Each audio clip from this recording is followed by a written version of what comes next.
As we continue on the series, we have an episode that I've been really looking forward to making. I'm sure you could probably all tell by the background and by my jersey that the Warriors are my favorite team in the league. Now, for the sake of content, I won't be biased, and I'll make sure I keep this as professional as possible, but let's begin. The Warriors were coming off a 48-34 year in 2024-25. They ended up beating the 2-seeded Rockets in the first round before losing to the Wolves in 6 games in the conference semis. This was after a major acquisition of Jimmy Butler at the deadline, leading towards a big playoff push from the team. In the offseason, the Warriors ended up drafting Alex Tui and Will Richard in the second round. This was after trading way back to get them, and this was followed by signing Al Horford in free agency. As for re-signings, the Warriors brought back D'Anthony Melton, Gary Payton II, Quinton Post on a team option, Guy Santos on a team option, and as we all know, the Jonathan Kuminga saga. He ended up signing for a 2-year deal worth $46.8 million. Second year being a team option. This was after the holdout of him not wanting to take the qualifying offer and his agent posting all that stuff and him on the workout videos. And just a whole saga that as a fan was really frustrating to watch. The only loss of the offseason was Kevon Looney, who ended up leaving in free agency to go to the Pelicans. The Warriors came into the year with high expectations. They were ranked number 8 in the power rankings, and this was due to the fact that they'd be getting a full season of Steph and Jimmy together after going 23-8 up to the playoffs once Jimmy entered the lineup last season. Now let's get into the year. They ended up going 13-12 after the first 25 games. The team was struggling to really catch any rhythm as a lot of the vets were not playing in the back-to-backs. Steph, Jimmy, and Draymond were the only guys really consistently performing and playing as much as they could. Steph was the one that really stood out the most, especially with his back-to-back games against the Spurs in November, scoring 46 and 49. He was playing at all-star level as per usual, and Jimmy Butler was providing that co-star kind of Robin to Steph's Batman, as he likes to say. Draymond was doing the typical Draymond things, a tenacious defender, playmaking, rebounding, scoring. He had some games where he's hitting shots from deep. He's had some games where he's getting to the hoop. Just the typical Draymond stuff that we're always used to seeing. Al Horford was providing exactly what they needed from him when he was able to be on the court. This was sort of a consistent theme for the entire year. Don't want to talk about it too much just because it was pretty much this all year. He was in and out of the lineup with injuries due to his age and stuff, but came in, was hitting his threes, blocking shots, playing defense, just being the Al Horford everyone's used to seeing the last few years. It was a slow start for Brandon Podziemski, especially in a year that everyone was hoping he would kind of take a jump in. This is similar to what was going on for Moses Moody, but they both provided solid help on the defensive side of the ball all year round consistently. Will Richard was the only rookie to get minutes early on of the few that were on the roster.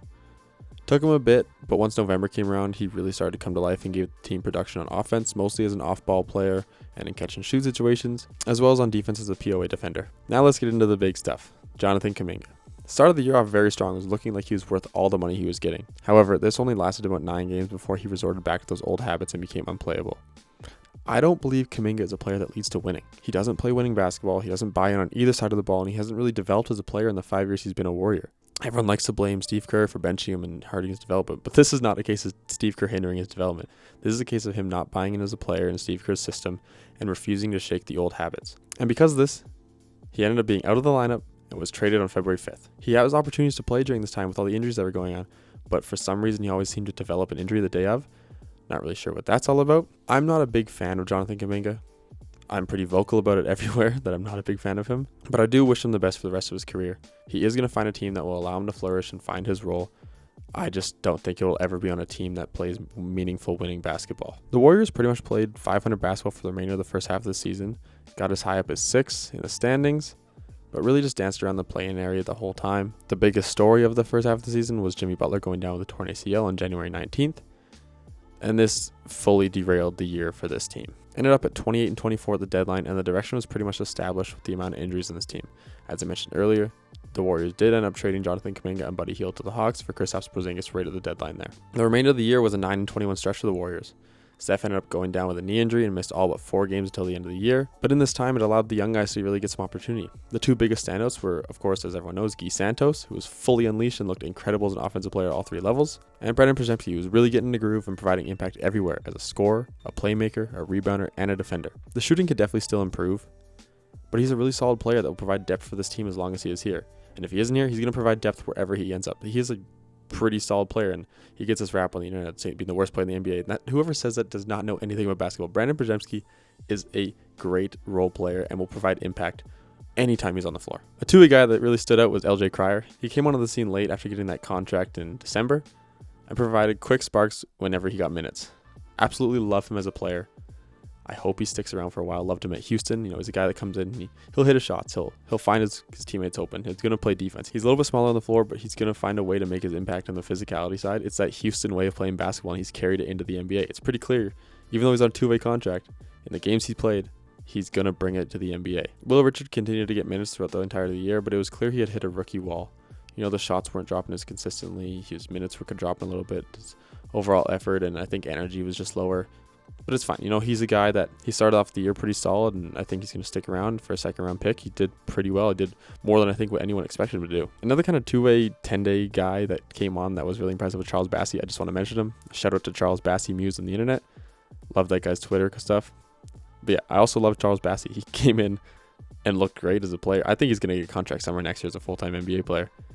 He really showed his ability with the Warriors there at the end of the year. As for some more established guys that are still a little bit younger, guys like Moses Moody, he was looking like he really finally figured it out. He was given that 3-and-D ability that he really got drafted to provide, but unfortunately this got short as he suffered a ruptured left patellar tendon in March. A super devastating injury for Moses Moody. You know, he had just came back from that one injury and got injured right away again. He was really catching a groove too, you know, getting comfortable. Now he's most likely going to miss the entirety of next season. Praise up to Moses Moody. He's a young guy. I know he'll be back though. Kristaps and Draymond also got spot minutes during this stretch, but were honestly in and out of the lineup. Porzingis looked great. I think Rick Celebrini somehow healed him from whatever he had going on, and he came on and looked incredible on the floor. As for Draymond, it wasn't as great. He was a tough watch at times, and that's to put it lightly. I know he was frustrating a lot of fans on the internet, especially me, but it's Draymond Green. You know, you got to kind of put up with it here and there, and they weren't winning games anyway, so it's not like we needed him to lock in and start smartening up on the floor. But it's a Draymond Green experience. He's going to do stuff that makes you scratch your head, but at the same time, he's going to come out the next game and be a super impactful player. The Warriors ended up finishing the season at 37-45 and ended up making the play-in, where they won their first matchup against the Clippers, but then got eliminated by the Suns the next game. This helped them keep their pick at the 11th best odds going into the draft lottery. Key players that I haven't mentioned that I do want to talk about, the first two being Quentin Post and Pat Spencer. These are two players that basically became unplayable this year, especially after showing flashes last year and early this year. Not really big on either of them. You know, Quentin Post, he shot 40% from 3 last year as a rookie center, second round pick. Came in this year, looked slow, wasn't hitting shots, wasn't making great decisions. I think it won't be a guy that sticks around very long, unfortunately. And then Pat Spencer, you know, it's Joe Lacob's baby. He's going to get his minutes every here and there to fill in for Steph and be physical on defense, but the decision making and just the overall ability, it doesn't match up with the NBA player ability. I know there's fans that love Pat Spencer. I'm not one of them. I don't love him. I would rather they give the roster spot to someone else like LJ Cryer, but it is what it is. Season's done. I just want to say I'm not big on these two guys at all. Next guy is Gary Payton II. The age has definitely crept up on him. He doesn't really provide much on the offensive side and has lost a step on defense where he was excelling and getting that contract, and they were subbing him in to play defense initially. And because of him losing a step, his minutes dropped significantly this year. He played 73 games, but he didn't play a ton, and he wasn't doing anything on the floor that would make him stick on the floor. On a more positive side, we got De'Anthony Melton. De'Anthony Melton returned on December 4th from his torn ACL. Looked incredible. Gave the Warriors relief point guard minutes, scoring, playmaking, defending.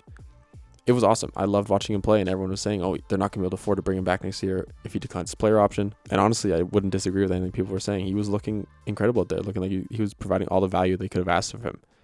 He's always been a kind of Swiss Army type of guy that will do everything you ask him on the floor. And he looked really solid, especially after coming off a torn ACL. Did end up hitting a bit of a wall towards the end of the year, and it was hurting more than he was helping. You know, shots weren't falling, turnovers, all that stuff.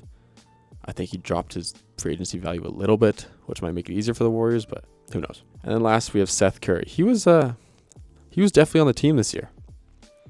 That's all I really got to say about that. As we look ahead, the Warriors end up sticking at the number 11 pick. This is an area where I think they go after a guy like Yaxel Lendenborg or LeBaron Philon Jr., and they're the two targets I like the most for the Warriors. I am definitely leaning towards Philon to provide some relief as a ball handler as well as shot creation at all three levels, which has been a huge area of need for the team. Everyone knows it, everyone sees it, and he will also provide very solid impact on the defensive side, especially as an on-ball defender where he excelled at Alabama. But they can't go wrong with Yaxel either. You know, he provided incredible production for Michigan throughout their title run. He's another versatile big body, standing at 6'9", can score, can play make, dribble, defend, does a little bit of everything, and he was a huge piece of the Michigan Wolverines title run this year. The Warriors ended up re-signing Steve Kerr to a 2-year contract, keeping around with Steph and Draymond for the one last ride. As for player options, Draymond, De'Anthony Melton, and Horford are all expected to opt out of their options. It's been reported already that Draymond will be returning on a team-friendly deal, which I love.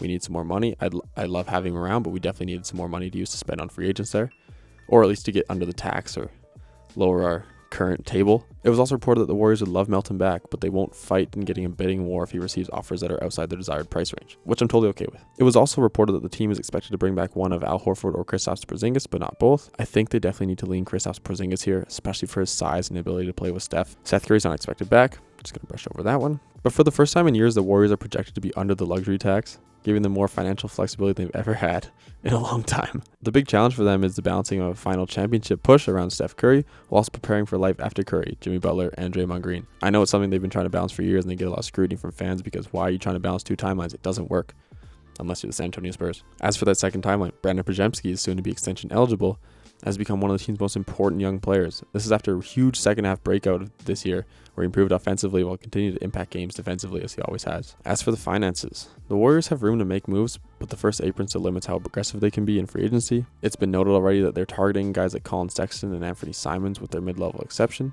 Two players that provide immediate impact and improvement on this roster. Colin Sexton more on the defensive side than Anthony Simons, but two guys that will definitely come out and be aggressive and score and just give some relief to Steph there. This is a move that is completely dependent on what direction they go in the draft, whether they go guard with LeBaron Philon or they go forward with Axel Lenenborg there. Even a Haynes Steinbach they could bring in. They are likely to be without Jimmy for the entirety of the season next year, so it's been rumored that the Warriors could be aggressive in a trade market as well to acquire a solidified secondary star to pair with Steph, either at the cost of Jimmy or the cost of youth and picks. I've heard names like Trey Murphy, I've heard names like Herb Jones, Kawhi Leonard. They've thrown LeBron around on the contract, but I don't want that to happen. Putting that on record now, I don't want that to happen. But overall, this offseason is about extending the championship window without completely sacrificing the future. This is a task that is definitely becoming harder as Curry continues to age.